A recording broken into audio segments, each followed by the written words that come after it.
Although there is something to be said about that phrase, mind block.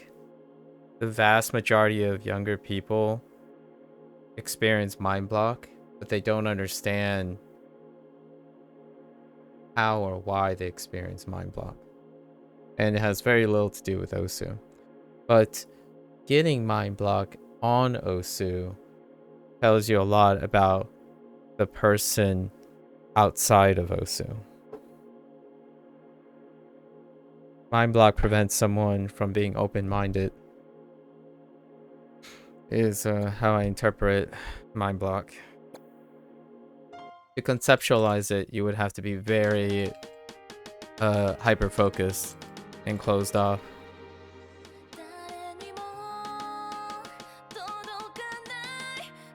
But not in Osu. I have experienced something similar to that when it comes to science.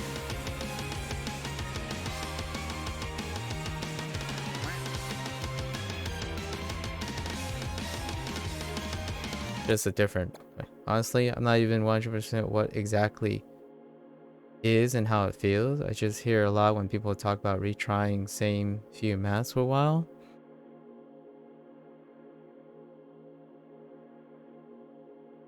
I don't think it's really from a few maps retrying. Like, it's the extent of the retrying. So, it's hard to characterize because mind block is loosely used. So loosely, it can be the most common thing that I would presume that mind block is associating with is a physical plateau, not necessarily something mental. But generally speaking, mind block can also be hyperfocusing. Hyperfocusing is a symptom of what people are calling mind block. So when you hyper focus on something, you lose open-mindedness and on a larger perspective. And that kind of involves doing the same thing over and over again. And it ends up feeling like the same results happen over and over again. And that's generally my interpretation, my impression that people are getting when we're talking about Osu players specifically. That concept of bootstrapping something and not creating a different result, to me, is a symptom of hyper-focusing and or a lack of open-mindedness. And that mind block has a different name for me. Mind block is narrow-mindedness. That's what mind block is. And that is something that's ubiquitous to anyone who is limited in experience. It's not a bad or a good thing. I think it's relatively it's a very rational and sympathetic and empathetic response when it feels like people are treading in place. They ascribe it to mind, but it may be a physical thing. It's just it's a lot. I don't want to use the word easy, but ascribing it to something that is less known, like the black box of the mind, makes it rationally acceptable. So instead of saying, I can't run faster because I've tried, it's definitely in my head. My head is the problem. So because we know less about the mind and the capacity of the mind than the physical world and the physical body, it seems a little bit more acceptable. It's kind of like saying, why did this tragedy happen? Well, let's ascribe it to something we don't understand so that it gives us protection. It helps us feel better or try to make sense of things that are making us feel negative. That's one of the pragmatic applications of spiritualism. When grief takes you, often spiritualism can be very comforting. So in this case, if I were to say I have a mind block, it would offset my need to say, oh, I know what the problem is. I have a mind block. So the goal is to get over my mind block. But I don't see it as a mind block. So rarely do I ever use that phrase. But I might still be able to empathize with people who use that term. It's just, it presents itself differently to me. For me, I'm experiencing fatigue. I am plateauing. I typically plateau in the second week of a lot of things. And it's not a mind block if I understand that this is within my normal. So I'm trying to push myself consecutively to go into the second week. And it doesn't seem like I'm performing any better than, not too far outside my expectations. In fact, I'm not performing that much below my expectations. It's about just right. In some areas, I'm performing a little bit better than I thought, which may come from practice and like legacy. But second week is rough. It's generally really rough. If you look at my 30-day like stamina thing, the second week was atrocious. Like I was plateauing super hard. The first week is beginner gains. It's novelty, encouragement and motivation. The whole difficulty is fun kind of thing, right? But second week is discipline. You start to refine the approach, discipline approach. And then if you go into the third and fourth week, it's the third week is when there's the reform period where I would get back to where I was on first week. Feels good, but the approach would be completely, it would deviate it substantially from the approach on the first week because the second week's plateau caused me to reform. And then fourth week, it ends on above where I started on the first week. So if you looked at the 30 days, and we're talking about consecutive days, no rest days and stuff. Programs, fitness programs, you know, I was going to integrate a rest day for this thing, but the first week I fall into the pattern of like passionate first weeks and then just followed. These are the things that I'm aware that I have a tendency to do, which makes me still feel closer to someone like Sun and you guys when you go on hype momentum, right? You ride momentum. So I forego my discipline for the second week and was optimistic about having stamina and dexterity. Maybe this time it'll be different. You know, I've done it before. Perhaps this time it'll go a little better. It is going a little bit better, but it's not within like, not enough to make me say I don't need discipline. So I still have to exercise discipline. But now I'm kind of like going off the rails a little bit because I think I'm going to conclude with the next 2 days. I'm just going to conclude. We'll do skill practices and then come back. I think top 2 is okay. Sun's just going to have to deal with it. He's just going to have to accept that top 2 is not top play, but we'll have to come back to it. We're going to have an IOU. Because I know that I'm plateauing. So I'm clearly plateauing. And plateauing is around top play and second place. Like I plateaued where I more or less knew where I was. So prison sentence. So I am performing double. Oh, okay, sure. So I am really close to exactly where I thought I was, within a reasonable limit, about top play and second place, and I did it within the week. It's refined, and my discipline have told me that my first week is the golden week when I need to execute something, and within that week, that's where the peak happened. I peaked where I thought I would peak, and now I'm on like a pyramid scheme. So now my fatigue and stamina is catching up. And generally it goes up, stop, it starts catering down, and then you hit a plateau. And that plateau is the sustainability plateau that I was talking about. So when you warm up, it could be within a day, but my a generalized fitness program or like mental program, it goes across a larger scope. So when it comes to the mental game and practice, a week is the unit that I typically practice within, that I rehearsed and practice the most. And then a month is the gauge in progress. So reform and stuff allows in a month. And a year is game time.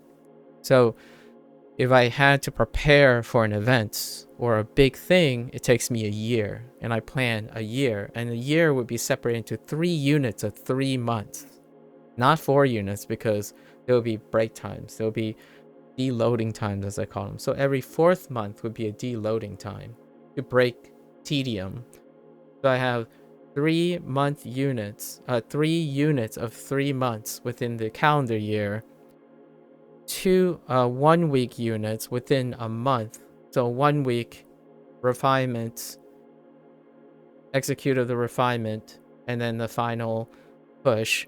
And then within days, it would be like, 30-minute warm-up, reach warm-up, may or may not perform at peak, and then goes down. But it's always generally in the scope of a longer period. And that's where Mind Block comes in for the Osu players, in my opinion. Osu players where I choked. Like, I keep choking. This is forever cursed. Curse is very associated with Mind Block, where you're repeating a low percentage execution that doesn't necessarily measure your aptitude over time. It doesn't train your aptitude either. It also caps your aptitude. So a lot of times, if you go to a school that teaches standardized knowledge, you can only be as knowledgeable and experienced as that standardized knowledge. It is when you seek outside of the standardization that you break your peak. You assume a new peak in your understanding. And that's when you graduate and go to another class, another grade. So it's gradation. But the thing that things like education system is taxing is discipline. Discipline restricts a goal. And when you reach that goal, the closer you get to a goal, the more and more diminished return you will receive, because you're not receiving new stimuli. You're capping yourself. A goal caps the person. But a long-standing goal that is dynamic. So the difference between FCing a map, which is a static goal, and a moving target goal, like I wanted to be the best I can be. That's a moving target. So that's a dynamic goal. But Mind Block occurs when you have a static goal. And a static goal gets harsher and harsher as it gets to the end. A great example in my life of a static goal is to get a PhD. The closer and closer I got to the PhD, the longer and longer and the more diminished time feels when I do something, because the finish line is there. The closer you get to the finish line, there's no more room for dramatic improvement. There's an urgency to finish. But that goal is your cap. It's not going anywhere. It's not like the PhD. Well, okay, it does kind of. PhD is kind of a moving target, but it's the best example I have in my life, where the PhD is like, as much as it is, the wiggle room in the level of the PhD is just, when I'm ready, that's the cap. That's just it. And FC is capping me, but I'm also plateauing. So when I plateau, it's just going to be near an FC. That's where it is. The idea is to get the FC, I must peak on the cap. And this is as far as my cap goes, and it makes reasonable sense that I could complete the same 7 maps, all the parts, but not all at once. Because when I peak, I execute the whole thing. And it's a low percentage chance that I will. But the idea of this was fun. I enjoyed trying. There's a bit of gamble to it. The next time I do this, I will probably have rehearsed and practiced way beyond the skill. And guess what? The next time, I'm not going to choose these maps. It's probably going to be a higher skill cap than these maps. I've deliberately set my goal of FC at the very edge of my performance. And things have to line up. Well, it's not going to line up now because realistically, fatigue is catching up. My aim hand feels like it's at 80 to 90% most of the time. There's not enough recovery time anymore to do this consecutively. I really was optimistic about it. I was optimistic when I started that December training as well, but the second week was a heck of a nosedive. It was really down. So if I really wanted to get this done right now, the next 3 days, I would be doing what I'm doing right now. I'd be looking for an alternative, looking for another approach, try to like aid and increase the frequency. And then into the 3rd week, I would execute that with discipline. And then it would take till the 4th week before I can legitimately see and read out if there was a change that helps. But I think we're just going to have to end on the 2nd week. So I will attempt and follow through. I want to follow through with the idea. I'm kind of deviating a little bit from it because today is not great, where I've fallen pretty far. It's like this might not sound too far, but I've fallen like 1% to 2% below my threshold, and I'm not meeting my disciplined requirements anymore. So 2 days ago, I told myself that I would repeat and go for those plays if my overall accuracy is above the threshold. And even on my the best maps, the maps that are most consistent, I'm hitting 1% to 2% below the threshold. So I can't even uphold my discipline anymore. My discipline tells me that I could be feeling like the best guy in the world. Like I'm feeling really good, but I'm playing poorly, as in I'm playing relatively below what is required. So that's kind of what I mean by discipline. Discipline can save you from disappointment. It can save you from a mind block, because now it's not a mind block. It's an inherent empirical condition that I cannot fulfill. So if I cannot fulfill them, I must seek other ways to utilize my time. And maybe that change will help. When you're in a mind block, you'll be like, that's not true. I've done this before. So I'm just going to continue doing the same thing and break the mind block. That sounds oddly similar to someone who's narrow-minded, or someone who's out of options, someone who do not want to retrain, someone who does not want to entertain new things. And it can work. I call it the hard work people, the ones that brute force. And it is so impressive to me, in my opinion. Like, I am not diminishing. I'm trying not to diminish what they're trying to do, but it sounds rough on paper. Like, hey, I can't do this. I'll just do it some more and get over it, right? That is easily requires some of the most effort. And in my life, there are maybe 1 or 2 instances that I've used the brute force method. And sure enough, when I look back, it was not working smarter. It was working harder. And when someone asked me like, oh, you must work really hard for your PhD,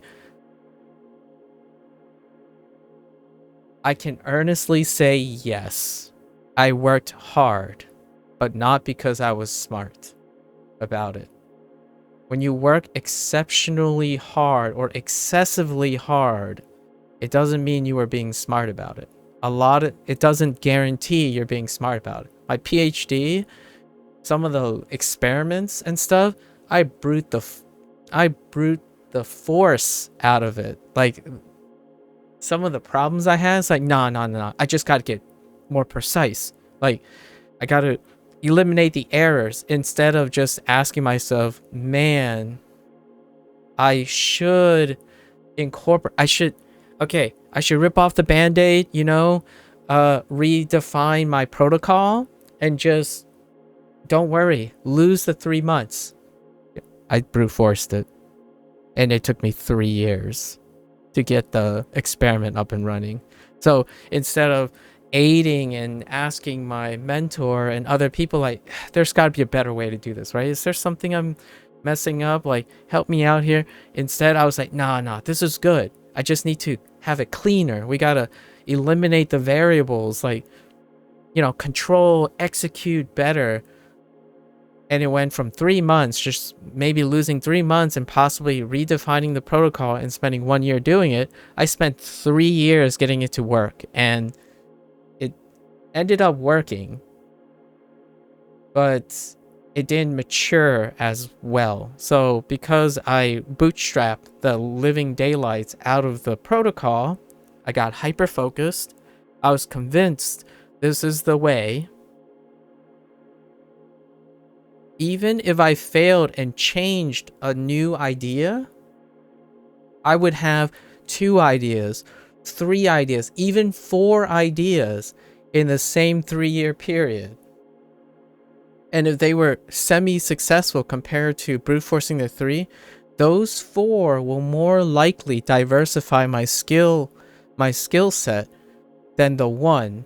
So I spent 3 years curating a singular technique, as opposed to having the discipline and understanding that I could develop that while doing 3 other things at a diminished, divided attention. And overall, this is for science, not OSU. I'm not an expert in OSU training because I don't play enough to fundamentally test these things for myself, like just independently for myself. The 4 techniques would have been, even 2 techniques would have astronomically increased my rate of success and pull than refining 1 approach. But I did. So if there's any time that someone can ask me, did I work hard? It was during my PhD, and it was not a fun time. It was not fun. It was very difficult. Not fun. And when fun is absent, the one golden rule is to have deliberate planning. And deliberate planning it did. And looking back, I can earnestly say it was not fun.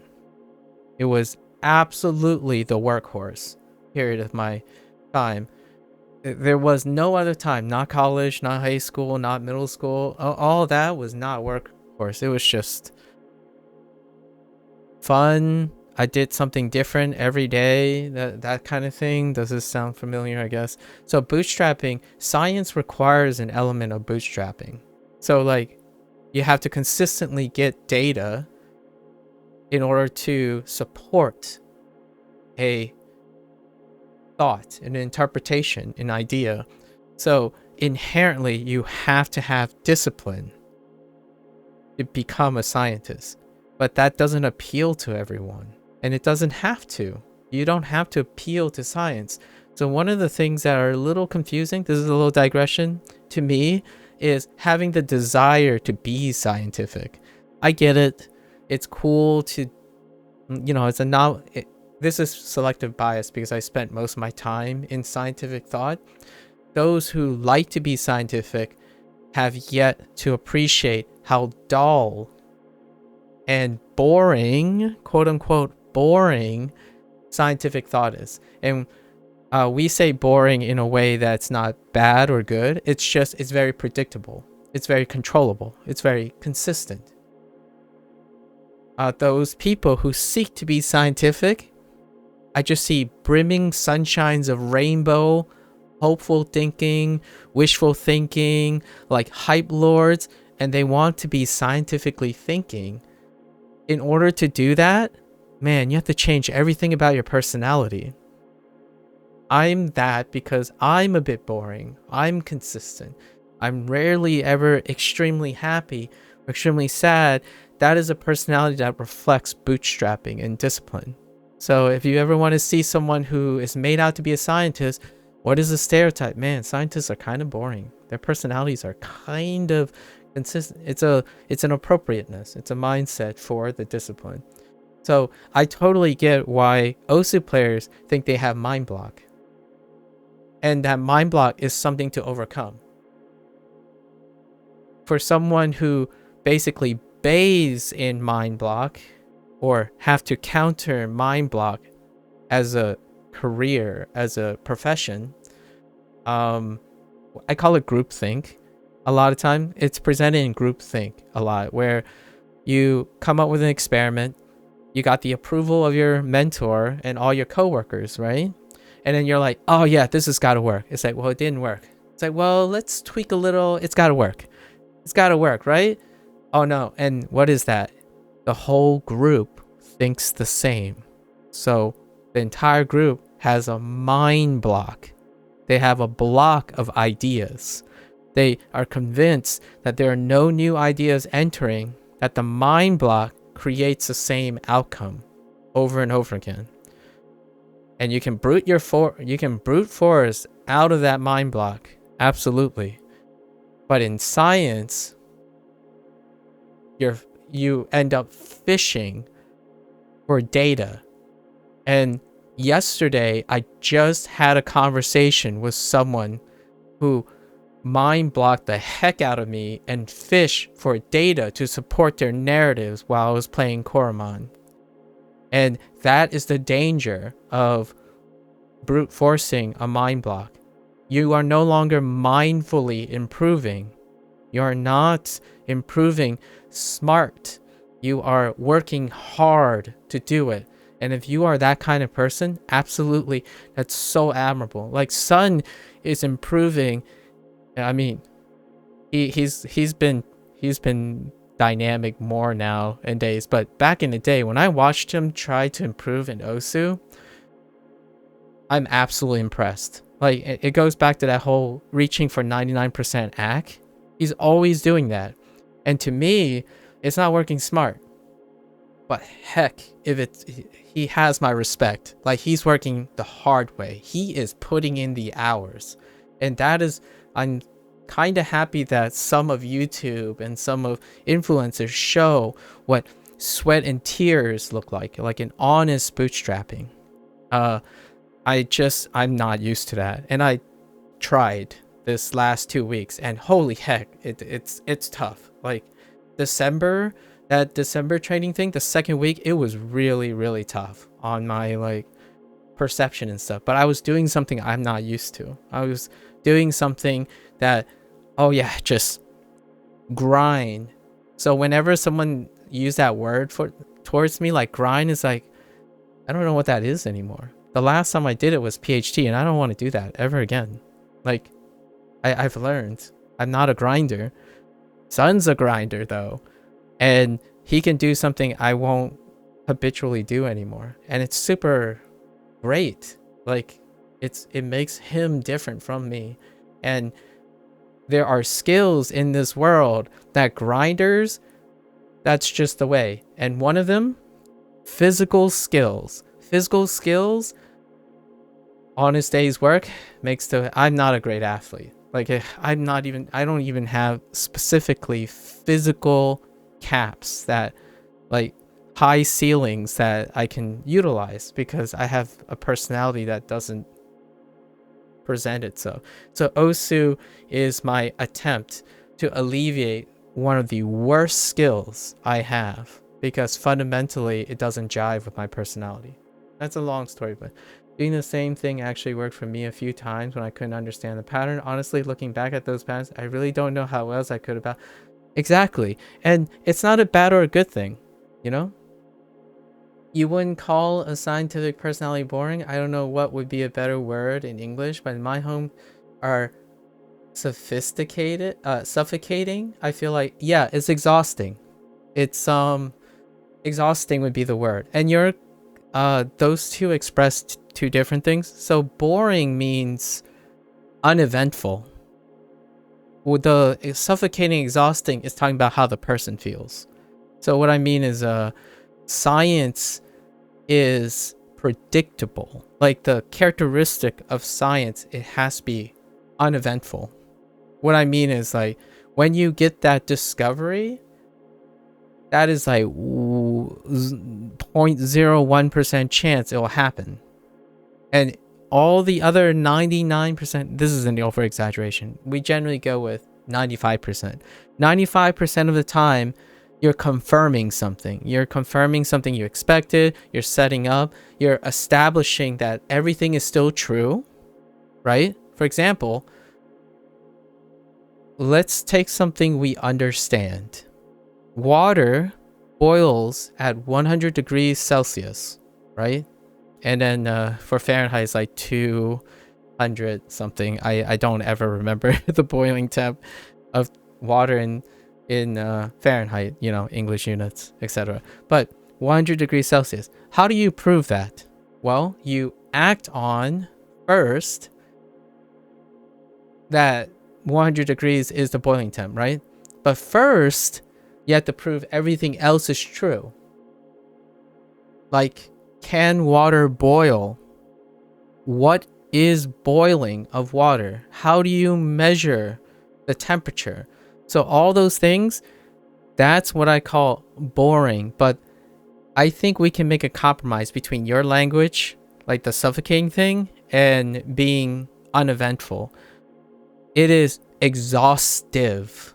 So the English word that I would use is exhaustive. So what I mean is it's both exhausting to the person, and you have to be comprehensively exhausting everything you know and need to know and want to know before you make an interpretation. And the sooner you make an interpretation, the more likely you are inaccurate. Not out of intent or spite or ignorance. It's just eventually you have to say, I've done enough. I've collected enough data to reasonably suggest that I observed this. And if individuals nowadays, right, very spontaneous individuals who like sensationalism, and then they say, oh, this is scientifically proven, this is research have said this, and this is why I interpret this, their personalities legitimately did not promote a behavior that would be exhaustive. As in, the bar, it's an arbitrary bar, by the way, so it can be up and down. You can call yourself scientific based on your arbitrary bar, but the standardization of the scientific community is really, really high. It is far higher than those who are outside of that personality, the standardization, the professionalism. So when someone like yesterday told me, oh, I just checked, X is Y, and that's why it's true. I'm like, you just checked. A person who has a scientific personality, who are backed in research and whatnot, would be the first thing that come out of their mouth is, oh, mind you, I've just checked. It's not a good thing. It's a bad thing. It's an undesirable thing for themselves. So when you just check something, the odds of you being accurate and knowing the whole picture is highly, highly doubtful. So I would say something like, oh, all right, on cursory look, you know, mind you, I just typed this in Google just now, and the first thing that came up would suggest, just solely based on that loose cursory look, it appears X is Y, and that's it. Like that's the confidence. Not, oh, I know this to be true. All right, let me Google it. Yep, that's what it says. It's true. And it's like, then therefore it's true. That's not scientific thinking. Like, that's confirmation bias.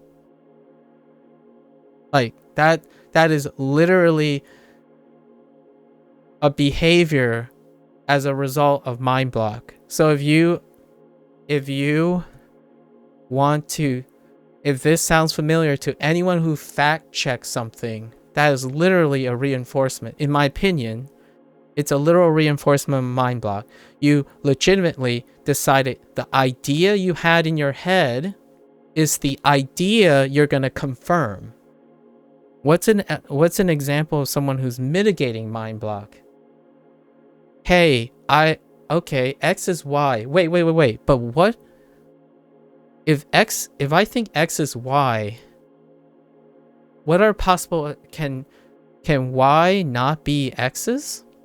Or can X not be Y but Z's? That's when you eliminate mind block. You're looking for something new. You're looking for something to challenge what your current ideal is. You don't need ideas from the outside in order to challenge yourself to seek new ideas.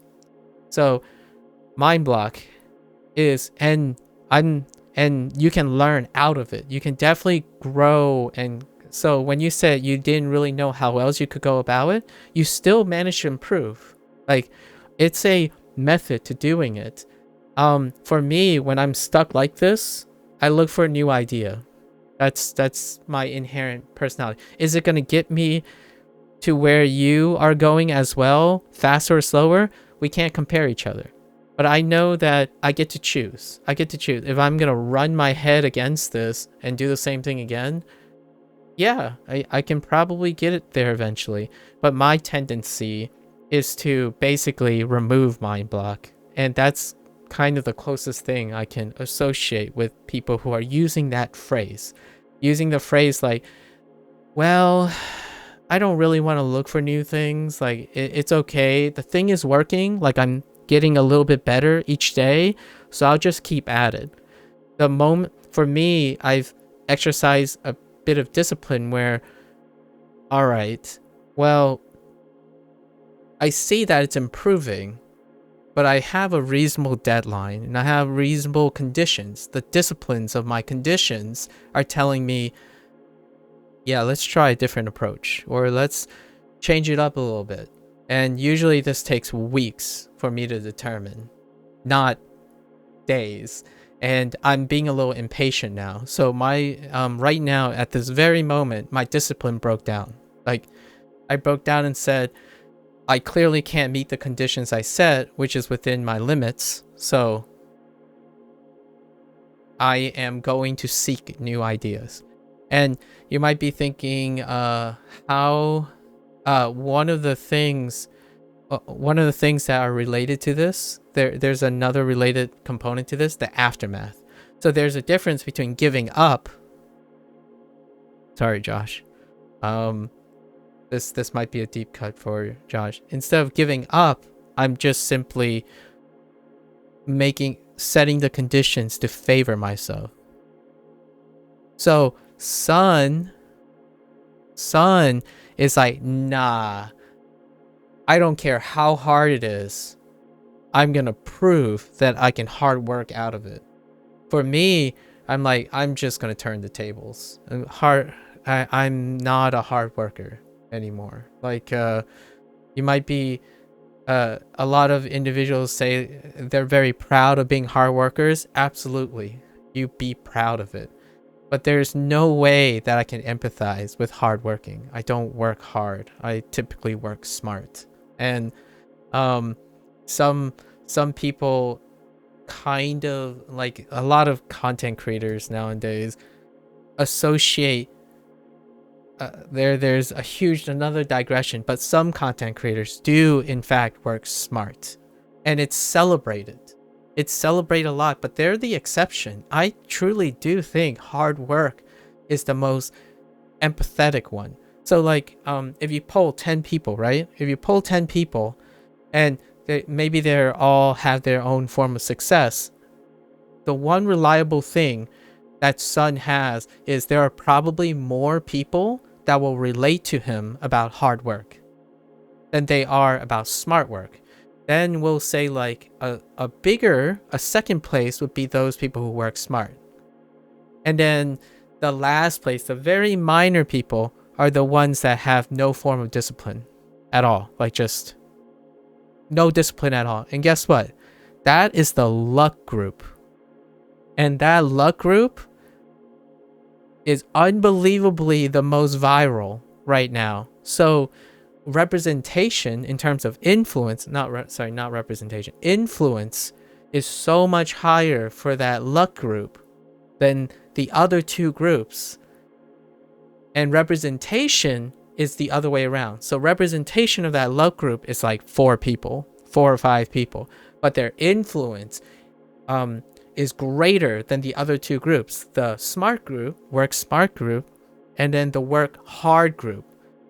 So one thing you have to, in my opinion, is it's hard for me to relate to individuals emotionally that work hard, but that was the foundation of human, like, in honest day's work. So my parents and the previous generation is built on hard work, like exceptionally hard work, and they get continuous diminished returns, but that edge, that little diminished return you get, that edge makes all the difference.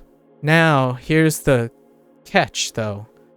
When you compare a skill that is more appropriately acquired in a smart way versus a hard-working way, now you're comparing apples and oranges. So for example, if you're comparing what makes a great businessman versus what makes a great construction worker, you have to understand, in my opinion, to be aware that the skill sets have appropriate approaches to become better at it. Like a football player, right? I mean, okay, soccer or football, like international football, versus an educator, like a teacher versus a coach. Those are different skill sets, and they're rightfully so, and you can acquire those. But I can tell you, I make a very, very poor professional gamer, and I make a very poor, like, any physical endurance or mental endurance.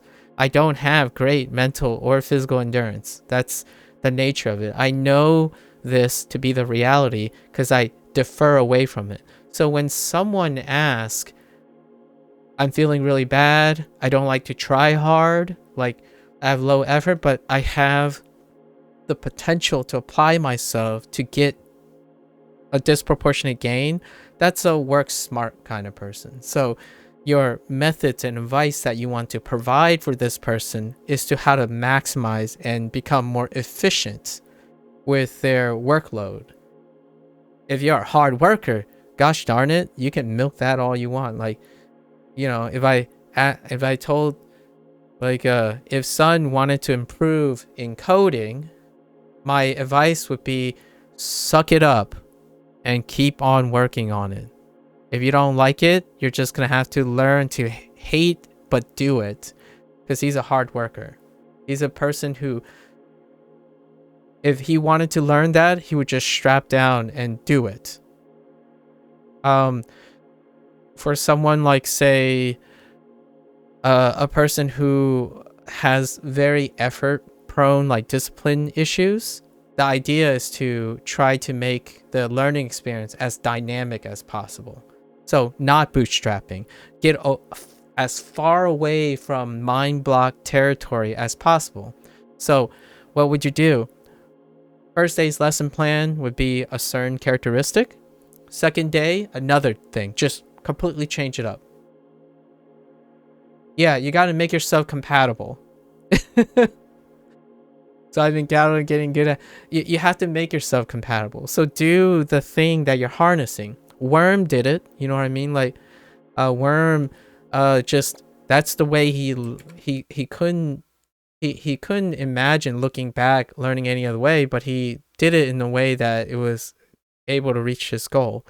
But you have to understand that about yourself. No, it's beyond basics. I already had solid baseline reading, and yeah, that's true. Sorry, I gotta read that last comment. I forgot to read the second one. So for me, I'm it is a slump. If you're looking from the outside, like towards me, like it does look like I might be experiencing mind block, but it is where it is. Like I know that this is where I am, and I have no hard feelings. A lot of times mind block is used negatively. Like, oh, well, I keep getting the same results. Like, no, this is in my wheelhouse. I am pushing to change that or trying to change that, but reality grounds me. Like this is my limit.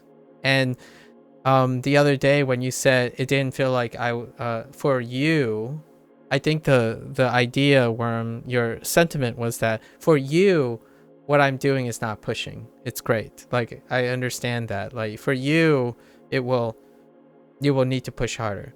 And that's fair.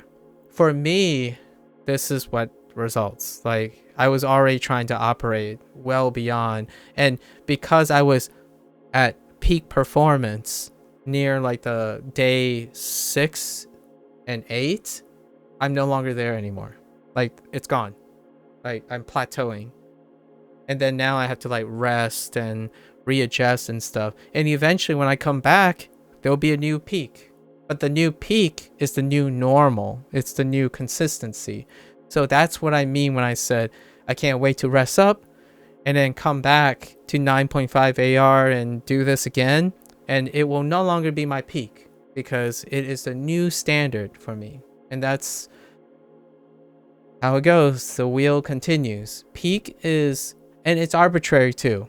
You could decide how hard to push and sustain it. The less you push, the more sustainable it becomes. It's a trade-off. So like for weightlifting, 1 rep max is the lowest unit of measure they can do. So for example, yeah, you're squatting 200 pounds, or I don't know how much that is in kilograms, but you guys can convert. So like, oh, let's say you're let's not use units. That's easier. You're squatting double your weight, right? You're squatting double your weight, but your 1 rep max, if you're pushing as hard as possible, what is the singular unit of success? What is the lowest unit of success you can have?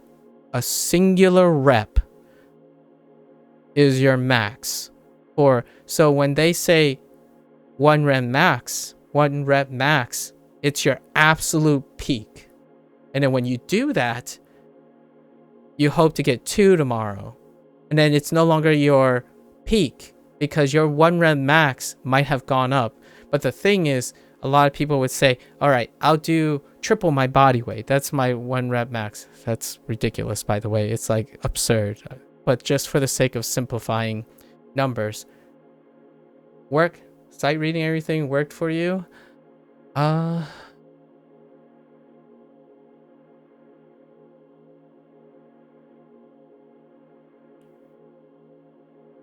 Yes and no.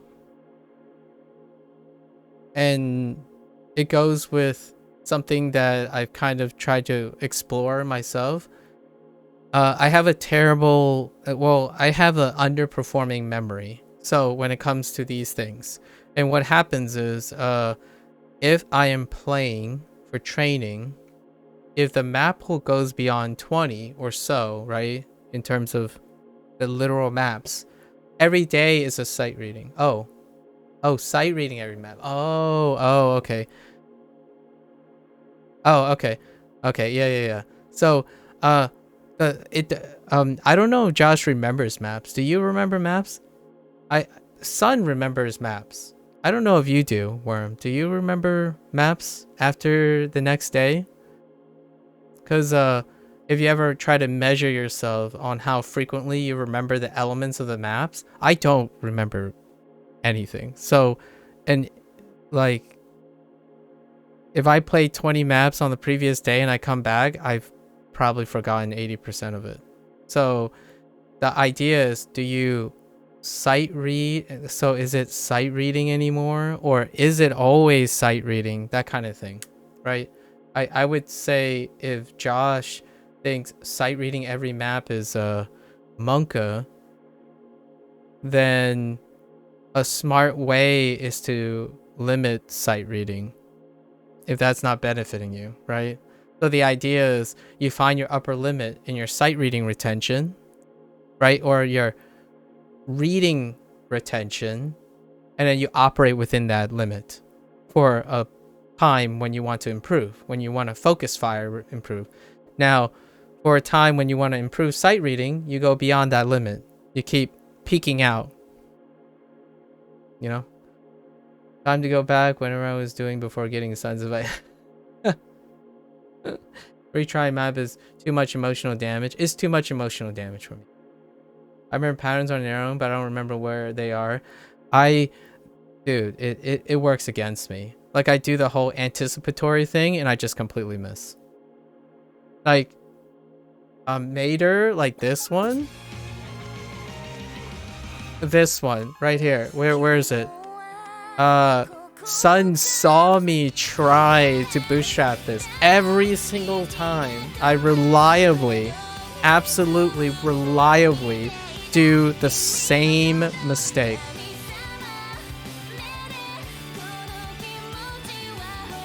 Like the same mistake. It's one thing to be consistently improving. It's another thing to be consistently mistaken.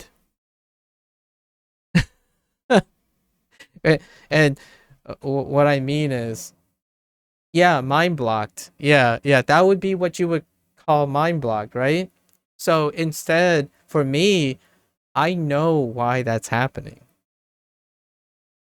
Or I know a lot of reasons strongly that would tell me I should probably work a little bit smarter. However, I could just keep doing it until it stops. If you know what I mean. Like, I could, and I tried. I earnestly tried. I think I tried for 4 days, maybe, straight. Just straight up hitting this thing and reproducibly the same act every time. Except for like occasionally. So here's how you break mind blocks. So occasionally you would get higher act, right? And that's the mind block potential. That's the work hard potential. So if you're figuratively asking, like philosophically, do mind blocks exist? They don't. Like literally exist. Like they're not a conceptual thing that's inevitable. However, emotionally it is. Mind block is an emotional, and I really meant when I said mind block is a human construct. It is an excuse to protect oneself from like emotional damage, self-esteem, negative feedback. It's to push past that. So when Osu player says I mind blocked, it puts a target on something. It visualizes this is my problem and I'm going to use hard work to break it down. For me, I'm saying I plateaued. This is a fatigue. I'm going to do something else that's tangentially related to this. And when I come back to this, I no longer even foresee or perceive what that was. I was so out somewhere else. By the time I come back, it's fine. I don't know, but the anticipation doesn't hurt me. It amplifies hyperfocus for you in some way. You mean for Josh? Why does Death Note show up before Noted and oh, Death Note? When I anticipate I start way too early or do the wrong. Yeah, me too. Anticipatory. I'm a sheet music kind of person. Oh, it's this time for me? I'm a sheet music kind of person. I like to see everything before it happens. Like you already I'm a deliberate planner, right? So so it just has to exist first, right? We have to count the beats. We have to count the beats. We have to deconstruct the timing, analyze it. It's my skill that I use best. I should probably use that, but it's a little inconvenient. Oh no, that's fine. Like I answer any question. It doesn't really matter, right? Like the person you're asking would answer the question and I would answer the question. It doesn't make it awkward or anything. It's just everyone's part of this conversation. Otherwise, you would just DM the person, if you know what I mean. Like having side conversations in a larger scope of conversation, that makes it a little bit more awkward than just say, hey, this question's to everyone, right? Kind of thing. Because it's a group discussion, right? What you call it? My inclination is that the best way I preferably the most rehearsed and most practiced approach for me is to do something else and come back. There is a theory to this, that it's a psychological theory and it works for science, and I do it all the time. And let me try to get the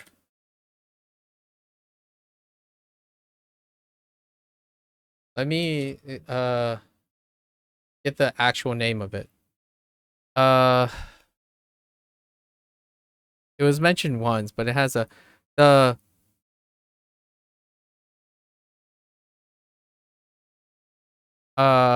I don't know. I don't think it's the Pomodoro technique. It's something else.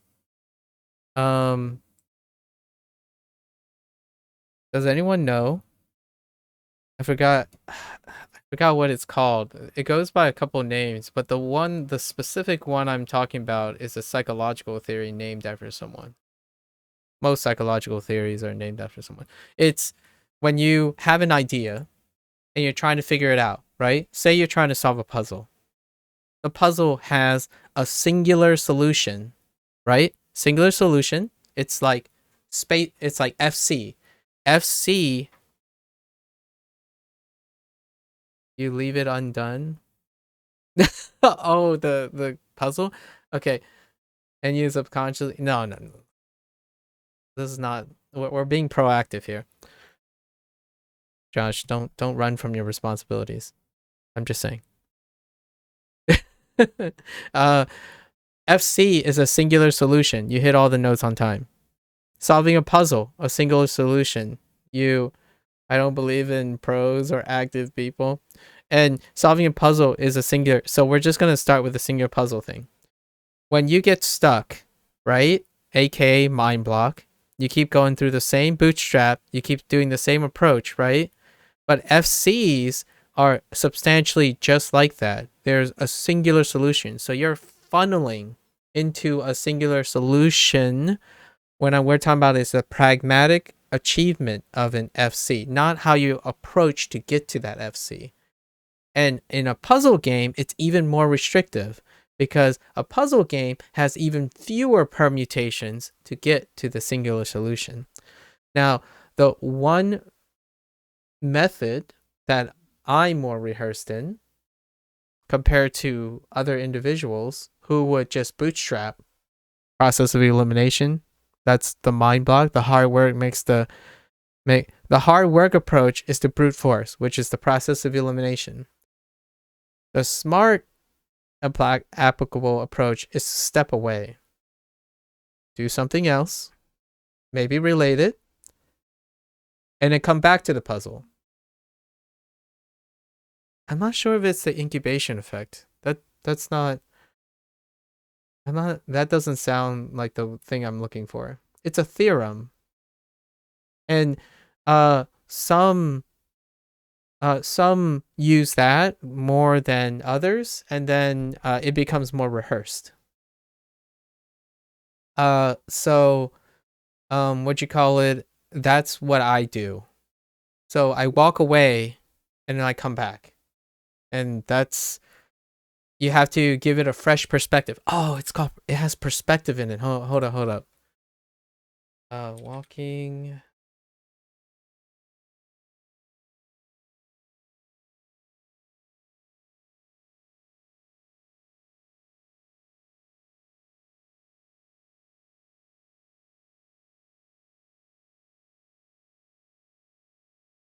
It's not a psychological distancing. That's a behavioral coping mechanism. Uh,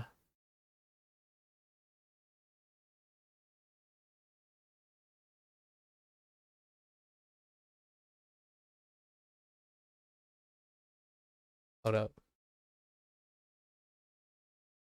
Uh, I don't know what it's called. I'll come back to you on that.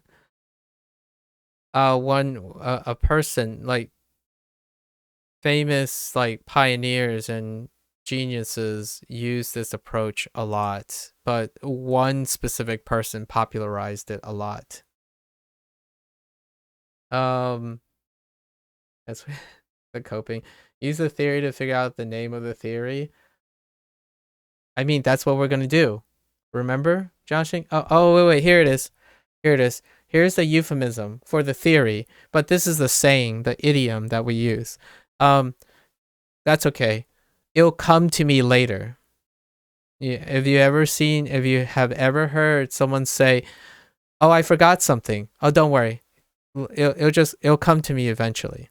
That's the same theory. That conventional wisdom comes from that theorem where when you had something and you've forgotten it, or like you want to solve something and you walk away or you think of something else, then you come back and you found the solution, which is either the thing you forgot or some things you may have forgotten that helps you solve it.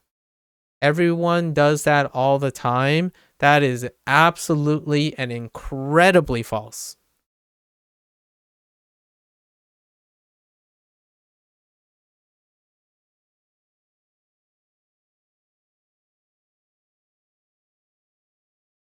You mean everyone does that?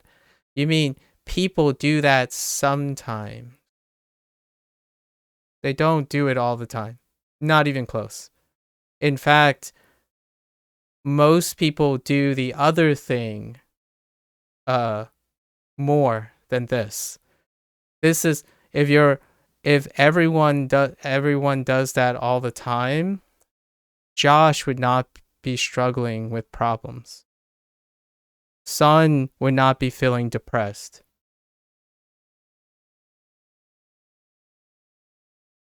Depression comes from not being able to walk away and come back. The lingering thoughts that you're constantly overwhelmed with obligations through your life because you can't walk away from it and then come back. The thing that most people do nearly all the time is actually the opposite of what I was saying. They hyper focus. Hyper focusing is the thing most people do. What I just described is the opposite of hyper focus. So if you really want to say everyone does that all the time, I cannot disagree more. There was a time that was the case though. I would agree a vast majority of people did hyper focus before. Not now though. It has changed.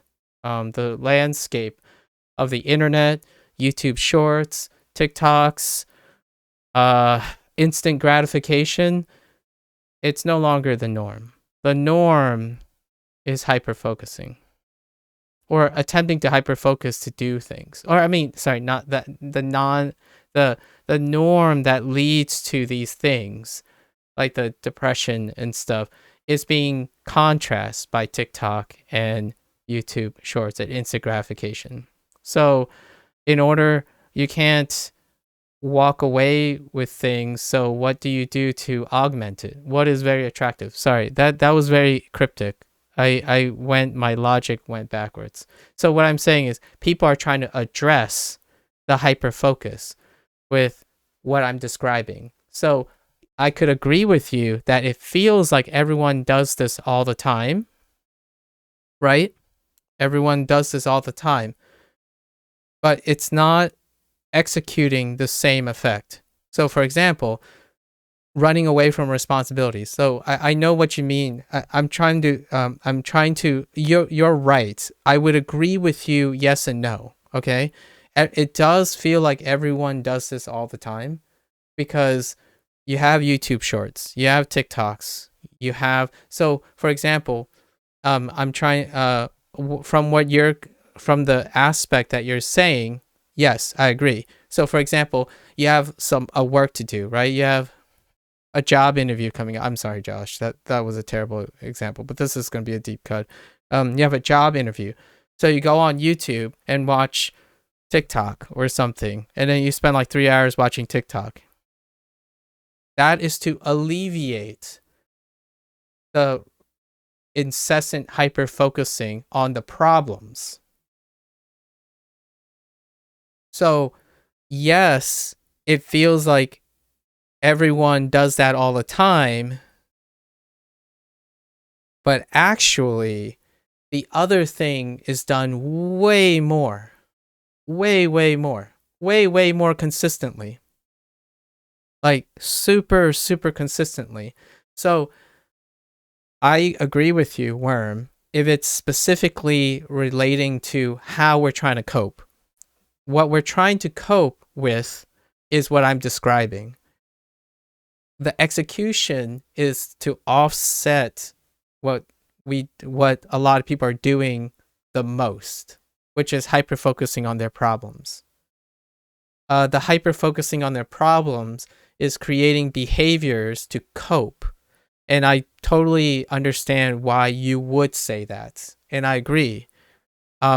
Everyone is looking to cope with this method. So like, what do you do? Like, I need to focus on my work because if I don't get a job, I won't get enough money. It's like, I need to, that problem's always here. Like, I need to focus. All right, I'm going to go on YouTube and just forget about it. And meanwhile, when you're watching YouTube, what are you doing? You are focusing on how you are wasting your time, not working on getting a job. So most of the coping mechanism is the consequence of the hyper focusing on problems. Now, how is this any different? How is this any different from me? When I go on YouTube, there's still a part of me that is where Josh's head is. There's a part of me where I'm with Sun and joshing, absolutely. But the majority of me is saying, okay, I'm going on YouTube because I clearly cannot focus on my problems right now. So this YouTube is the way I can reset my mind and just go back to that. The sooner I forget my problems and distract myself and actively participate on YouTube. So like when I go on YouTube, I'm actively learning something on YouTube, not to distract myself from something. It becomes the new task. So if I'm going to a new task, I'm actively participating in it. If I go to a stream, I'm highly invested in knowing what the heck is going on in the stream, and I have an objective to do this stream. All of that process not distracts me in this way of coping with my current problems, is using my time to actively learn something else. And then when I go back to that thing, I was so focused on the new thing that I wasn't even concerned with the old thing. So to me, that was one of my sauces of life, spice of life, that prevents me from spiraling into Great Depression. Like, for example, every single day I stream, I could be thinking, I could get a job. Like I could be doing something right now. And I still kind of think that. I still think that, but it's not the vast majority of my hopes and dreams. Like it's not, what I mean is I'm not hyper focused on it. There is a big caveat. Again, I've already said I'm not sure if I have an attention deficit that might play a slight role into how I might forget things, like just blank things out all of a sudden. But it's pros and cons. I wouldn't want to have ADHD just because in this very scenario it distracts you from being depressed. Like, it's a whole box of pros and cons. What Sun can do in Osu is is effectively the result. It's not victim blaming, sort of. I don't want to sound victim blaming. When you're really good at hyper focusing, you have to be aware what hyper focusing does to you, like what the trade is. It does overall. Like, so in this particular case, it might seem like it's helping, but there's so many other cases. There are so many other forces that makes it depressing. So we got to make sure we don't look at the small pictures, the micros. We got to look at the macros, like the bigger picture, like all the pros and cons. So try to be as inclusive as possible. But I don't want to give you the impression that I'm making something sound like the goat and not. It's just not that simple, right? So we want to be as comprehensive as we can. And I'm sorry, Josh, I keep deep cutting you. I feel like I'm bearing you I'm burying you in a thousand needles, just death by thousand needles. Indirectly. so here's the thing, right? Sun is just, I can't realistically, I can't ever deny that Sun's just gonna be a harder worker than me. Is that good or bad? Ask Sun how he feels, and then ask me how I feel. Generally speaking, you might be thinking, oh, maybe Sun is feeling worse than me. It's like, well, we don't know that. The actual answer is he happy? Am I happy? If he is true, if he gets to a state that he's happy the way he is, then we both win. There's no there are viable methods to balance and compromise. Although I feel like Sun is probably still looking for his balance. Like, he's still looking for his balance. And Sun is possibly seeking balance by finding other things to populate that. But for me, trying to relate to Sun, like, I'm trying to empathize with Sun. I'm trying to empathize with you, actually, Worm. Like, doing this is, Sun's like, nah, just slurp the triples, just play it again, slurp the triples. It's like, Sun, I tried this. There's no slurping. There's head pounding. But it's great. It's like rewarding. It's rewarding. I don't find it as a negative sentiment. Yeah, I didn't get the FC. Like, this is like my concluding, this is almost like I'm working out my concluding remarks of, so I'm going to do this for another 2 days. It's going to end on day 14. I'm done for today. Like, I can't mentally stomach. I'm plateauing really hard. So I'm getting diminished returns. So now I'm like in the scape of trying to come up with something for the next 2 days. And I'm going to conclude this. And I'm going to create overall thinking. So now I'm like compiling this.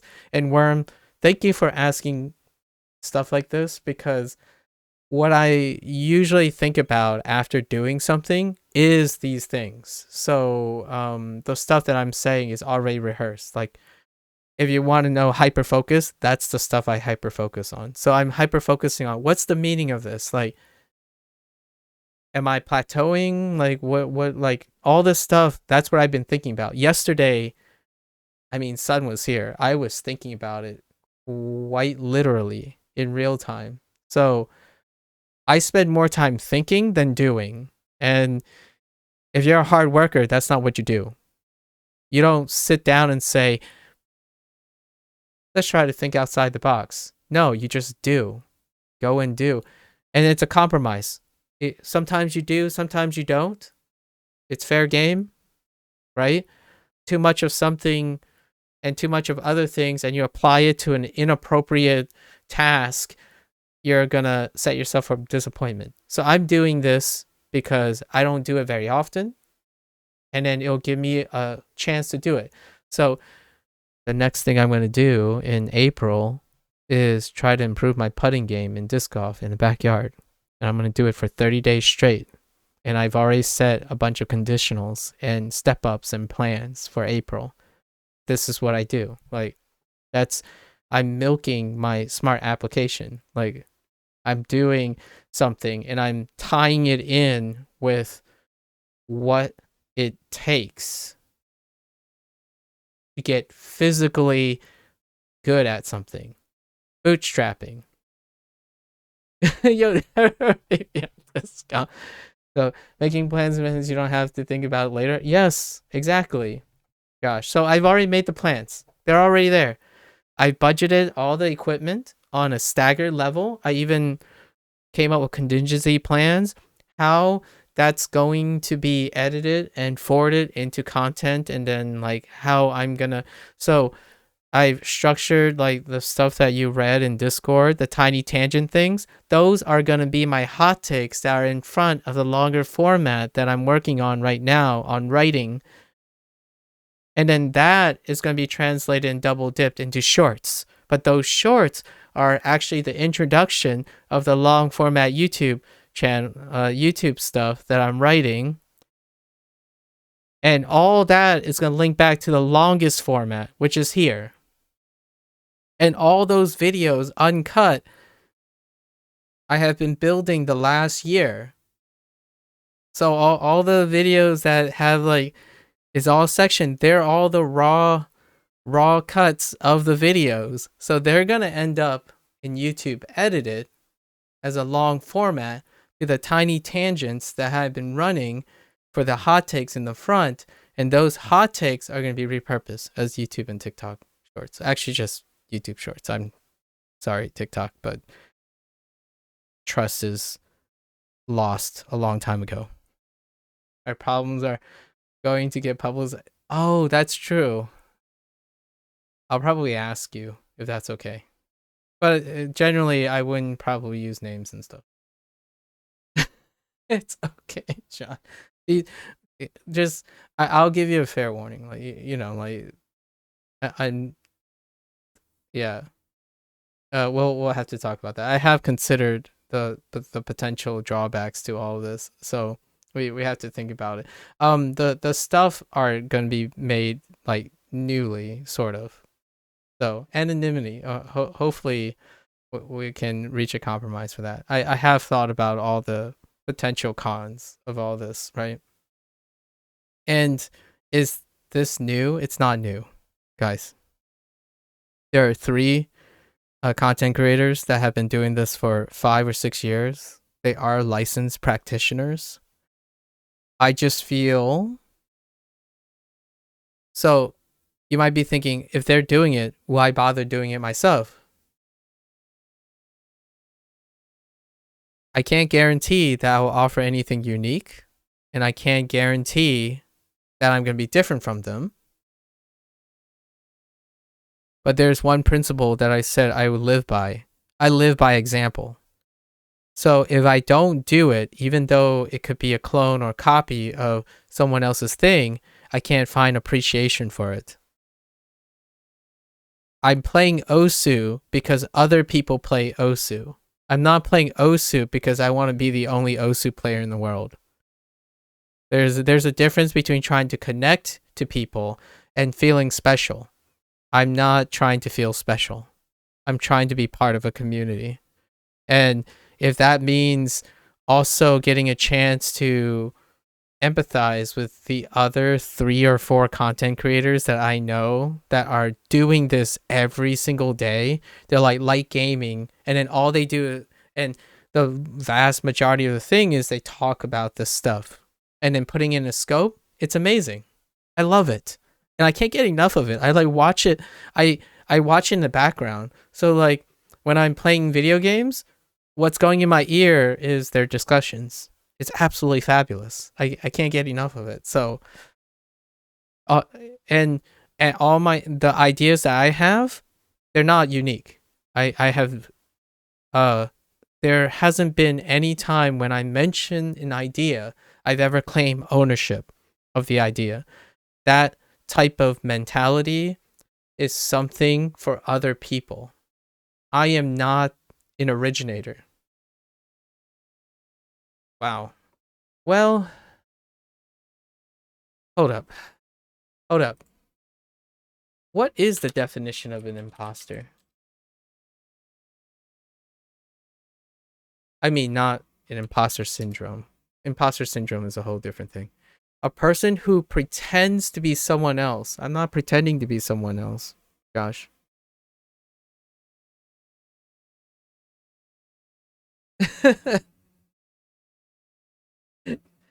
Yeah. Well, a person, I'm not pretending to be someone else. And as an imposter, it's required that there's a line of deception. Not only do I claim that I'm not the originator, but here's the big catch. Here's the big catch, Joshing. There is something called the imposter syndrome. And I think it's really ironic. It's a little bit ironic what the imposter syndrome is. Imposter syndrome is literally the opposite. Basically, you you have a persistent fear of being held accountable. So you choose not to claim ownership of your ideas or your proficiency or your skills. And I'm really guilty of that. I'm going to be real. I'm really guilty of that. So I deflect blame because I fear that my credibility can come into question. Yes. Yes. So I'm well aware that happens a lot, but I am perfectly comfortable with that. Choose, you mean subconsciously? No, I'm doing it intentionally. I'm aware that I fear responsibility. So I place myself in a situation where I can be successful, but it's a balance of responsibility. So like I like working for someone, for example. I don't like being my own boss. The reason why the big guys like CEOs and stuff get paid a lot is because they inherently absorb all the responsibility of other people. So I want to work for brilliant people. I want to work and support brilliant people. I want to teach and enable brilliant people. So I am a person who plays the support. I don't like taking on the responsibility for someone's quote unquote success. I want to support their ability for success so that it is their potential that makes them successful, not me. I aided in what is already a successful person, and that deflects the responsibility off me. I am also not responsible for that person's failure or emotional damage. I don't make guarantees of things. I don't offer solutions with a money back guarantee. Like I won't tell you what to do and assure you that is successful. So all the stuff we're talking about, like I can be wrong. Like I can be really wrong, but the idea is since I have established that I can be wrong, I lose responsibility, but it also hurts your credibility. imposter syndrome creates discredibility. So if you were a boss or a leader or CEO, especially a leader, you cannot you cannot have imposter syndrome. That would be career suicide because you're always deflecting responsibility. And I do that a lot. And it's not something great for science. So if you're in the scientific field, the last thing you want to sound like is unsure a lot of times. Like, oh, my method, I've done a lot of research. There's still a chance. There's still a chance that, there's something I forgot. Like, I only spent 3 years on this. I could have spent like 5 years on this. Then it would be better. That's the limit of imposter syndrome. It happens a lot with experts. When you become an expert, and I'm not talking about internet experts. This is why I use the word expert. Internet experts have a high level of incompetence. For better or for worse, they're strapped for time. They need to become experts really fast and obtain credibility. That's overconfidence. Overconfidence is not the imposter syndrome. It's literally the opposite of the imposter syndrome. The imposter syndrome is you're really, really good and you've become an expert, like Sun in stamina and streaming on Osu, but he has an imposter syndrome. He discredits his ability a lot of times and downplays his unbelievably 99.9th percentile consistency in streaming. That's the imposter syndrome. It downplays your credibility because you refuse to accept that there's a chance you might be special or you're an expert. And that happens a lot with, if you're a critical thinker, the last thing you want to be sure of is everything you're sure of. And that person that talked to me in condescending way yesterday when I was playing Koromon, that was the internet expert. Every time, everything they said, I was like doubtful. I was like, I don't know if that's true. Like, what did I think about when I think about full moon? Am I normal? Am I different? All those questions, without a shred of a doubt, that person thought they had all the answers. And they basically just keep on ignoring my doubtfulness. So instead of trying to empathize with me, and I'm trying really hard to empathize with them, they just kept going. So immediately I said, well, if you're not going to treat me with the same mutual respect and level of empathy and stop being condescending to me, we don't have much to talk about here.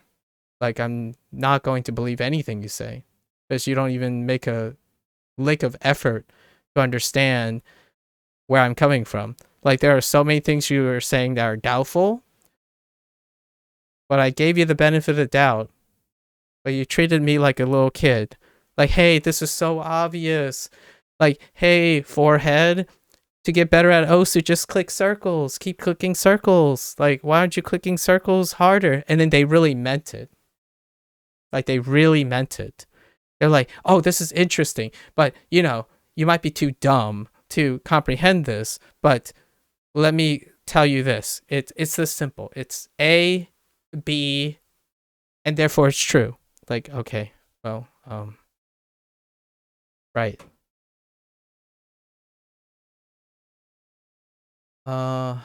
This is this man just says he's not taking any responsibility all the time. So it's sorry. I'm not. Well, that's true. I'm not. Yeah, that's actually true. I'm deflecting responsibility for emotional damage as well. I got a 3-hit combo today. I'm sorry. That spending effort to attain high levels of incompetence and get that sweet misinformation. Yeah. Lotus paste and egg yolk? Wait, are you eating lotus paste and egg yolk? That sounds amazing, actually. It sounds like mooncake to me. Are you eating mooncake right now? So here's the thing.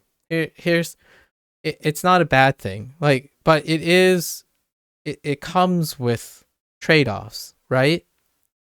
For example, full moon reminded me of mooncakes. Oh, that's true.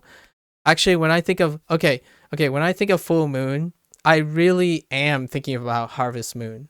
Like that's what I said in Discord. When I think of a full moon, I think of that orange ball in the sky where you're just like tilling the farm. That's where harvest moon came from, by the way. I don't know if people are familiar with the harvest moon, but you harvest around that time. That's the whole idea of the harvest moon. It's in the farmer's almanac. Like I'm a country bumpkin. I grew up in the suburbs, surrounded by countryside. I think of farms. When I see a full moon, it's that orange full moon. That happens a lot in Pennsylvania. So, not even close. However, the next thing I think about in full moon is lunacy. Which, guess what? The first search result you have, if you ever type in a search result, what are the ideas associated with a full moon? The first thing you're gonna see is lunacy. And the only reason I think of lunacy is because of fantasy. And not werewolves. We're talking about like people getting like horror, alternative horror stuff. Like how does human behavior change with the full moon? Like, is it true? Is it not? Because back in the day, people kind of go wild. I mapped a lunar. Oh, yeah, you did? No. Anyways, yeah, we got to transition to Koromon at some point. But in the end of the day, you know your goals, right? Make sure to keep your goals in sight. So, for example, I'll use. I think Sun doesn't mind here. Sun knows that if he wants to generate hype about his content, he's got to be aware that the imposter syndrome makes it difficult to generate hype. Like, pragmatically speaking, if you become aware that you're underplaying yourself, but the task and goal that you need to reach requires that you play yourself up and become confident or more, sensational or lucrative for the task, being aware that you're doing it habitually can help you control it. It doesn't make it, I'm going to say, sometimes you're still going to feel the intrinsic nature of it. Like doubt is a well-balanced force. So keeping doubt in your mind while being confident allows you the flexibility of both. Overconfidence is when doubt is removed. You know what happens when overconfidence happens, right? So keeping all of the above. And that's what I'm saying with all of this. So going back all the way back to Osu, I want to be a hard worker again. Like I want to try to be a hard worker, and I tried. Did I try hard enough? I'm happy with how hard I tried. That's good. Good enough. Now I just got to rethink. I just have to find another way to make this work. and here's the thing, right? That's the irony. Josh, you just said the most ironic thing, right? Because for someone like me, rethinking is the easier way out. Like for me, it takes less effort to just rethink. And when I see Sun, listen, I'll show you washed. When I see Sun, the thing he's doing is so much harder. It's absolutely so much harder. Like, and it's from my perspective. I'm not telling him what he's doing is harder. Like, I'm not telling him he should feel like it's harder. To me, it's harder because I'm under practice. I don't practice that approach. Sun almost exclusively practice that approach. I do a little bit of both. And right now, I clearly do not get the response I want from bootstrapping. I use the word bootstrapping a lot because I like technology and bootstrapping is what people do. And you might be thinking, Oh, do you mean literally bootstrapping? No, I don't mean literally bootstrapping. I mean the human figurative bootstrapping. Basically, it might seem like you're in your head, you're performing a similar operation, but your body, you're taking advantage of your body and your human neuroplasticity to intuitively do it. Like, so that's playing on something that's great. So Sun is really good at intuition, like just intuitively, technically not doing the same each time. When he's playing, he's not actually doing the same each time. In his mind, it's simpler to view it that way, in my opinion, but he's using advantage of his mind and his intuition to improve itself. I can't do that, or like I'm not great with that. Like I don't have the fortitude, I guess, and the discipline to do that. And I try experimentally as a social experiment myself. So I do it every once in a while, and I've been doing it all the time. But 80% of the time, I'm not doing that. So when stream goes off, when recording stops, when I stop doing that stuff, it's something else. Like when stream goes off today, which is going to be a little bit down, I'm going to be learning about 6 different topics. Because tomorrow, I have to prep for tomorrow. I'm going to talk to Eric about like 5 or 6 different topics that came off of yesterday's discussion. Like I'm going to be all over the place. Like I'm going to do my dailies on Neverwinter. I'm going to do my dailies on PSO2. I'm going to restructure what I'm going to do for the next 2 days. And then I'm going to come up with 4 or 5 talking topics for Eric tomorrow. So all that is going to be done at once. Like maybe in parallel. So the moment this is off, I'm no longer thinking about this in this way, like actually literally playing and doing this. I'm thinking about it in a different way. And then sometimes I'm calling you out, Carver. Sometimes Coffers would voice chat me, and then we would be discussing something else, but I'd be doing all that on the side too. It's just Coffers probably noticed that sometimes I can forget something he said, and I would ask him like, "What was that again? Can you repeat that?" I mean, Coffers knows. He knows that like a lot of times I would ask him to repeat something, but he clearly said it. It's just I'm like doing a lot of other things. I just don't say what I'm doing a lot because it's a little complicated. Multitasking is a sin. It helps me feel at home. You know what I mean? Like if multitasking is not for you and it doesn't make you feel great, it will definitely discourage you from doing it. It makes me feel at home. Streaming, doing this, playing Osu is way harder than 80 to 90% of the things I usually do. So doing this is far harder than just learning about 7 or 8 different topics or listening to an audiobook while trying to write an essay about alternative horror so I can talk to Fictitious about it. Like this is way harder. This is way harder. Like, but it's fun. I found fun in it. Learning, this is a learning experience too. So this is fun to me. I don't know if it's fun before I start it. I just know that when I get to learn something, it will become fun. So I don't look for fun. I find fun after the fact. Max, that what you Oh, okay, that's a little Monka statement. But here's the so when you ask yourself, what gets you to do something? My answer is anything. Is someone doing it? Do you want me to do it? I'll do it. The only condition that I wouldn't do something is if it's like inherently dangerous to me or like it's malicious or something like really serious.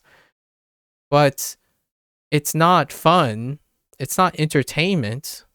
That's not what I would do. Like when someone asks me, are you gonna play Elden Ring, right? Well, you're asking me if I'm gonna play Elden Ring. The answer is no.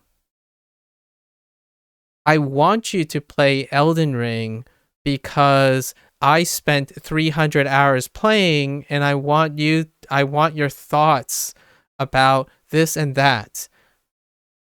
That's more interesting. Yeah, I'll keep that in mind. I didn't say I will do it because realistically I need to also plan time to do it.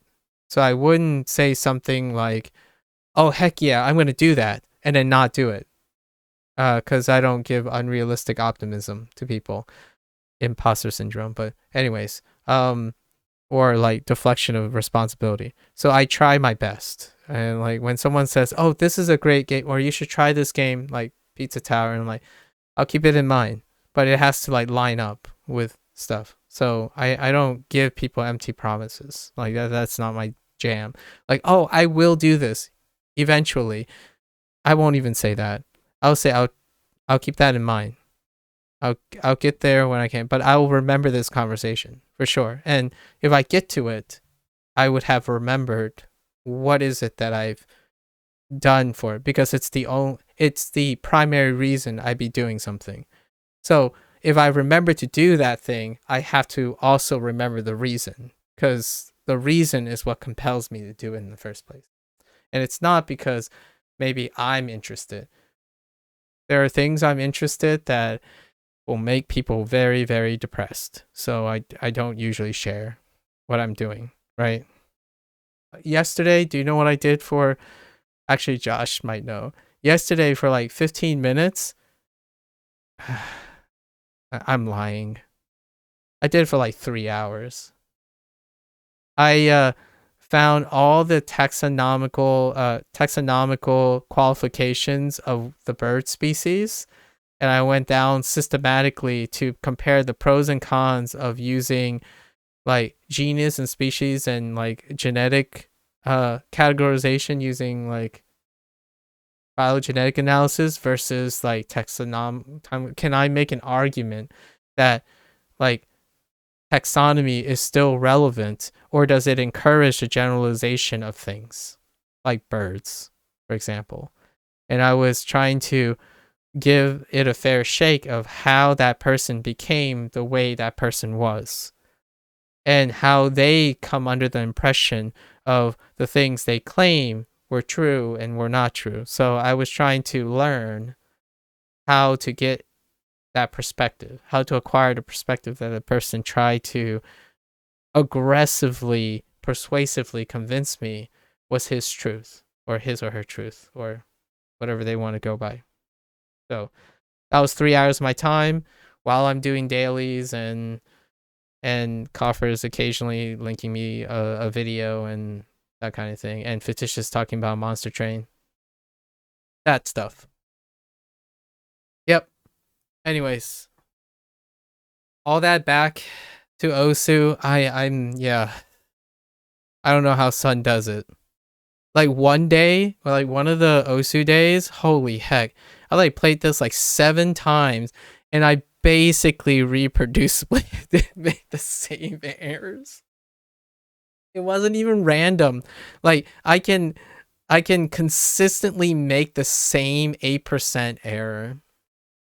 Like they're not random errors. They're the same, like it's roughly 8 to 9% the same consistent errors. Like I make this joke about Osu a lot. I have consistency. I am a consistency player. And I can tell you I can consistently replicate my errors. Not a consistent player like Sun, who's consistently actually improving, which actually makes him less consistent if you think about it in that manner. If I am more consistent than Sun when it comes to reproducing something, he is not actually, he is consistent as in he is consistently performing better than he usually am when he's bootstrapping. But technically, he's not repeating the same thing. He's actually getting better.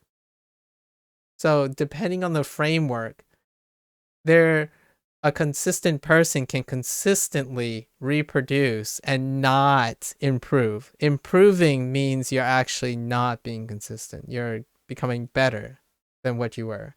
So inherently, Sun is just incredibly inconsistent in being mediocre, but incredibly consistent at improving. I am not consistent at improving in this game. It does help. It is worth mentioning that Sun is improving for himself, for his sake. And I am improving because I know Sun. So that's a whole different perspective. I'm not using it as an excuse or a crutch. I'm well aware of my motivations to playing Osu. I'm playing Osu not because I get the self-satisfaction of improving myself. The satisfaction comes from encouraging other people to play. If I improve and it helps other people or encourage them to play and enable them, that is the GOAT for me. I don't have to motivate this might sound a little bit arrogant, but I don't have to motivate myself to get better at Osu. Like, Sun is going to find this a little disagreeable, but the value of my self-worth is not dependent on Osu. It's dependent on him. So it's a whole different ball game. Like, you might make an argument like whose motivation is worth more. Well, we're not going to compare apples and oranges, but my motivation is dependent on a person, not a game. So if you want to go towards like the moral high ground and stuff, it's like, well, I'm not valuing myself more than another person, but still, it's so much stronger than being motivated by being good at a game. Like, I don't need to be good at Osu. I just need to be good enough for Sun. No pressure though. It feels like I have a bar that fills up when I talk about Osu, and when it fills up, I'm already launching Osu. Oh my I'm sorry, Josh. Wait, how did the job fair go? Okay. We're switching to Koromon while we're digressing. Okay? While we're digressing. How did the job fair thing go? I remember conversations. Please. Did it go alright? Did you get something new? Something good? Something awesome? Did you learn something about yourself? Part 5. Oh, day 5. We're on day 5 of Koromon. I do have to go to the bathroom, so feel free to type an essay while I'm gone. I have a dry eraser board that I've been meaning to use. I was gonna draw something on a dry eraser board and put it on my chair, but I'm running away from responsibilities right now.